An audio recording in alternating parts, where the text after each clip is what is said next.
Hi friends, তো তোমরা সবাই কেমন আছো? আমি তো খুবই ভালো আছি। আর এই যে আমার বেটুও ভালো আছে। হ্যাঁ, বেটুর সর্দি হয়েছে, আমারও সর্দি হয়েছে। হ্যাঁ, সর্দি হয়েছে দুজনেরই। আর পেটটাও খারাপ ছিল, কালকে তোমাদের বলেছিলাম। তো এখন একটুখানি ঠিক আছে।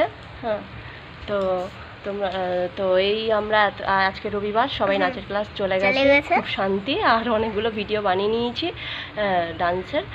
আর হচ্ছে খুব মজা হচ্ছে, এবার ছাড়তে পারবো ভিডিওগুলো। তো যাই হোক, ভিডিও বানাতে গিয়ে একটা খারাপ হয়ে গেল। একটা কপালটা এতই খারাপ যে হঠাৎ করে বৃষ্টি চলে এসছে, আর আমরা তো ঘরের ভিতরে ভিডিও বানাচ্ছিলাম। হ্যাঁ, তারপরে কি হবে, এখন হঠাৎ করে বৃষ্টি চলে এসছে, ওপরে জামা কাপড় মেলা ছিল, তো হালকা ভিজে গেছে। ছুটে গেছি সঙ্গে সঙ্গে বৃষ্টির আওয়াজ শুনে। হ্যাঁ, দিয়ে তারপর আমি, আমার হাজব্যান্ড, আমার ছেলে, তিনজনই গেছিলাম, সব জামা কাপড় তুলে নিয়েছি। আর এখানে কুমড়োর বীজ মেলা ছিল রোদে শুকাতে দেওয়ার জন্য, সেটাও ভিজে গেছে। জানি না ঘরে এসে অনেক বকা খাবো, কী যে হবে কি জানি বাবা। যাই হোক, তো তোমরা সবাই ভালো থেকো, টাটা, বাই।